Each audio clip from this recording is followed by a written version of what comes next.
Hello traders, 50 days 50 stock challenge के 20th day पे आप सभी का स्वागत है। और आज डेट है 21 दिसंबर। ठीक है, एक नया स्टॉक लेके आए आपके लिए जिसका नाम है आरती इंडस्ट्रीज।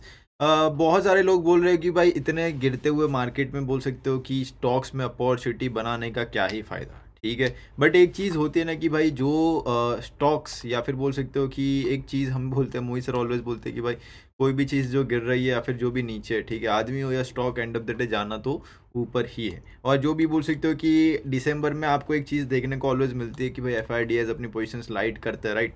तो कहीं लाइट करने के बाद ऑब्वियस चीज़ है कि भाई बाइंग भी तो कहीं ना कहीं आती ही है मार्केट में, राइट। तो लग रहा है कि भाई जो भी मिड जनवरी या फिर जनवरी वाला जो भी एक महीना है वो बेस्ट रहेगा। बॉटम्स क्रिएट या फिर जो भी बॉटम क्रिएशन होता है कोई भी स्टॉक का, पर्टिकुलर स्टॉक का, वो चीज़ ज़्यादा फॉर्मेशंस देखने को मिलेंगे जनवरी में। ये एक चीज़ आप अनुमान लगा सकते हो क्योंकि नई नई पोजीशंस भी बनेगी। ओके, तो यहाँ पर आपको एक आती इंडस्ट्रीज में बोल सकते हो कि फंडामेंटली ठीक है, टेक्निकली बोल सकते हो कि थोड़ा सा प्राइस एक्शन वाइज बहुत ज़्यादा ही डिफरेंट एंड अट्रैक्टिव लगा। हो सकता है कि एक नया बॉटम बने और वहीं से हम वो ट्रेड को कैप्चर कर पाए। उस वजह से आज हम बोल सकते हो कि आरती इंडस्ट्रीज को लेके आए।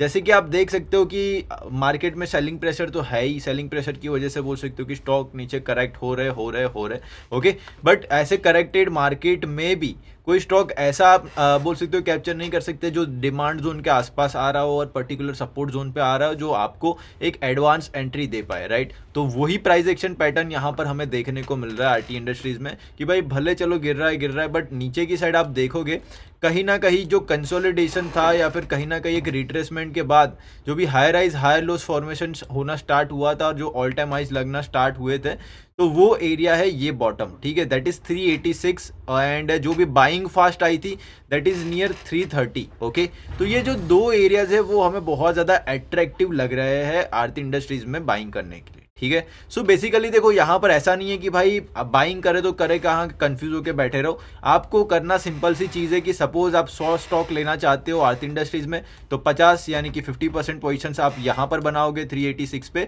और अपनी 50% पोजीशंस बनाओगे आप 330 पे। ठीक है, अभी यहाँ पर 50-50 पोजीशन बनाने का लॉजिक क्या है कि भाई सपोज हमें प्राइस यहाँ पर 50% बोल सकते हो कि करेक्ट 50% पोजीशन जहाँ पर लेते हैं 386 यहीं से घूम गया या फिर यहीं पे सपोर्ट बना दिया तो हमें प्रॉपर एंट्री मिल जाएगी। ठीक है, और यहाँ से नीचे भी आता है, यहाँ पर भी मिलता है, तो एवरेज आउट होकर हमारा प्राइस अच्छी जगह पे हमें मिलेगा जहाँ से हमें अच्छे खासे रिवॉर्ड्स भी मिल जाएंगे और क्वांटिटीज भी हमारे पास अच्छी होगी। दैट्स वाई यहाँ पर हम बोल रहे हैं कि भाई दो हिस्सों में आप बाइंग करना तो ज़्यादा बेहतर रहेगा आपके लिए। ठीक है, ऐसा नहीं होना चाहिए कि भाई आप भर भर के क्वांटिटीज यहाँ पर 386 पे ही ले लो और आपके पास पैसे ना हो 330 पे लेने के लिए। ये दो जगहों पे आप लोगे तो वहां पर क्या एक प्रॉपर बॉटम भी बनेगा ना, वो बॉटम बनते बनते भी एक मोमेंटम अच्छा खासा मिल जाता है, वो मोमेंटम में भी पैसे बन जाएंगे। और ये लॉन्ग टर्म में आप देखना ये नेक्स्ट दिवाली तक लग रहा है कि ऑलमोस्ट डबल होने के चांसेस है, ट्रिपल होने के भी चांसेस है आरती इंडस्ट्रीज के। ठीक है, तो ये स्टॉक थोड़ा सा अच्छा लग रहा है, यहाँ पर आप अपनी पोजिशन इनिशिएट कर सकते हो। स्टॉप लॉस लेने का तो आई थिंक मुझे नहीं लग रहा कि भाई आप जब भी स्विंग ट्रेडिंग कर रहे हो या फिर कोई भी पर्टिकुलर स्टॉक्स के लिए जा रहे हो तो आपको स्टॉप लॉस लेने की जरूरत है, बट स्टिल स्टॉप लॉस लेना या फिर रखना सेफ माना जाता है। सो 240 के आसपास या फिर ये थोड़ा सा बड़ा हो जाएगा, but technical stop loss always बड़े ही रहते हैं, बट स्टिल ठीक है 260 के आसपास आप एक छोटा मोटा एक स्टॉप लॉस रख सकते हो।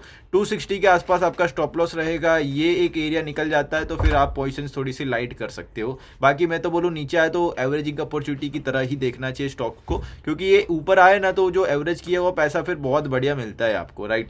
तो वो एक चीज़ बहुत बेस्ट लगती है यहाँ पर। तो देखो यहाँ पर एक अच्छी खासी अपॉर्चुनिटीज बन सकती है। ओके, तो एंट्रीज की तो बात हो गई गाइस, अभी बात करते हैं हमारे टारगेट्स की। भाई टारगेट वाइज आपको क्या क्या चीज़ें ध्यान रखनी है। ठीक है, तो देखो यहाँ पर एक मुझे ना सपोर्ट एरिया दिख रहा है या फिर एक बोल सकते हो कि ब्रेकडाउन एरिया दिख रहा है, तो ब्रेकडाउन एरिया को हम हमारा फर्स्ट टारगेट रख सकते हैं, that is 602, right. 602 that will be your first target, यहाँ पर आप पार्शियल बुक कर सकते हो। Second target will be your 767 and your third target will be या फिर final target will be this all time high वाले एरियाज, राइट। सो आप देखो 350 वाला स्टॉक ऊपर की साइड 1000 जाने की भी पॉसिबिलिटीज रखता है। ओके, तो प्रॉपर बॉटम कैप्चर हो गया, मतलब समझो कि बहुत बढ़िया पैसा यहाँ पर बन सकता है। ठीक है, सो इसी वजह से हमने ये वाला स्टॉक आपके साथ आज के दिन में शेयर किया। तो नीचे की साइड यहाँ पर 386 296 एंड 330, ये दो एरियाज पे आप 50-50 बोल सकते हो कि एंट्रीज कर सकते हो। स्टॉप लॉस मैंने ऑलरेडी बता दिया 260 के आसपास का,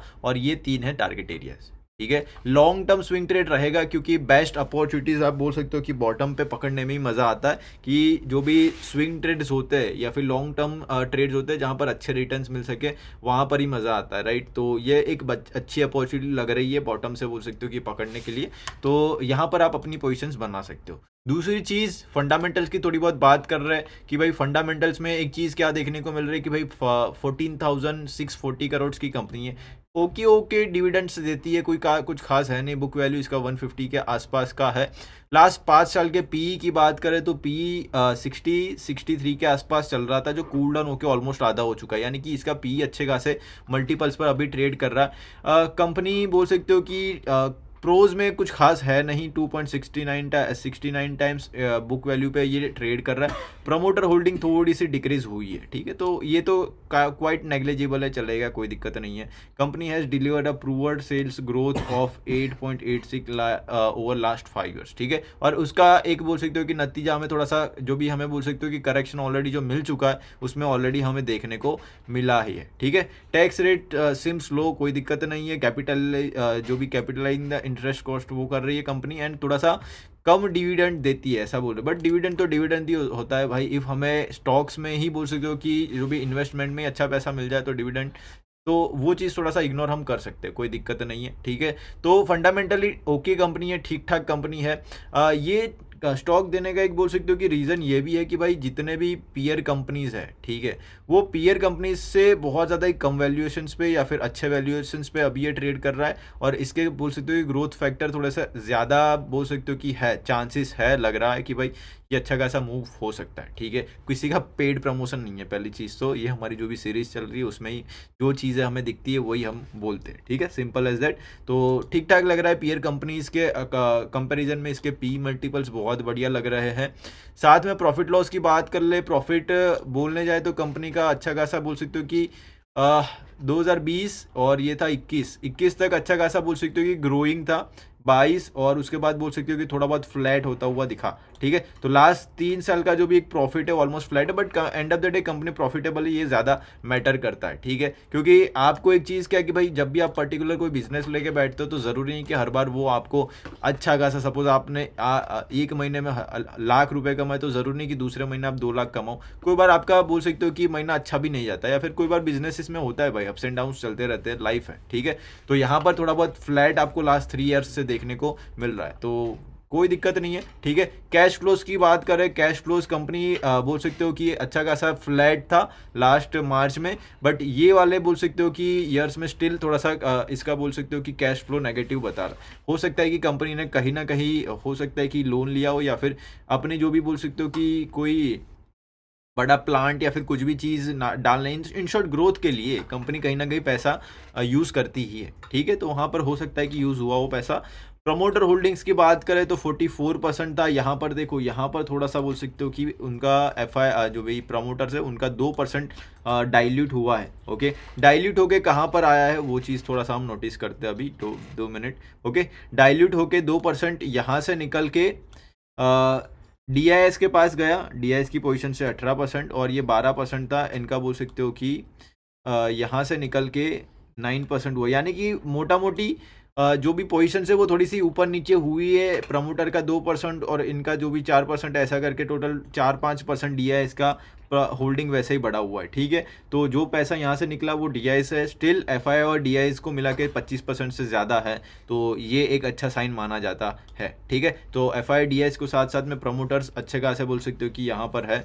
पब्लिक की बात करें, पब्लिक के पास है ऑलमोस्ट 30%, ठीक है, तो कोई दिक्कत नहीं, बट हमारे लिए ये मैटर ज़्यादा करता है, ठीक है। सब मिला के हमारे पास है 70% से ज़्यादा, जो ज़्यादा अट्रैक्टिव लगता है, ठीक है। तो शेयर होल्डिंग पैटर्न थोड़ा सा अट्रैक्टिव लग रहा है, बाकी नेट जो भी कैश फ्लोज है वो थोड़े से फ्लैट, या फिर प्रॉफिट्स है वो थोड़े से फ्लैट लग रहे हैं, ठीक है। तो ये था गाइस आज का स्टॉक हमारा आरती इंडस्ट्रीज। टेक्निकली बहुत ज़्यादा अट्रैक्टिव लग रहा है rather than fundamentally, but yes कहीं ना कहीं बोल सकते हो कंपनीज धीरे धीरे बॉटम आउट करेगी, तो यहाँ पर भी आपको अच्छे खासे रिटर्न्स मिल सकते हैं, ठीक है। तो वीडियो अच्छा लगे तो लाइक शेयर सब्सक्राइब जरूर कर दीजिएगा, और मिलेंगे फिर एक नए सेशन के साथ 21st स्टॉक के साथ नेक्स्ट वीडियो में।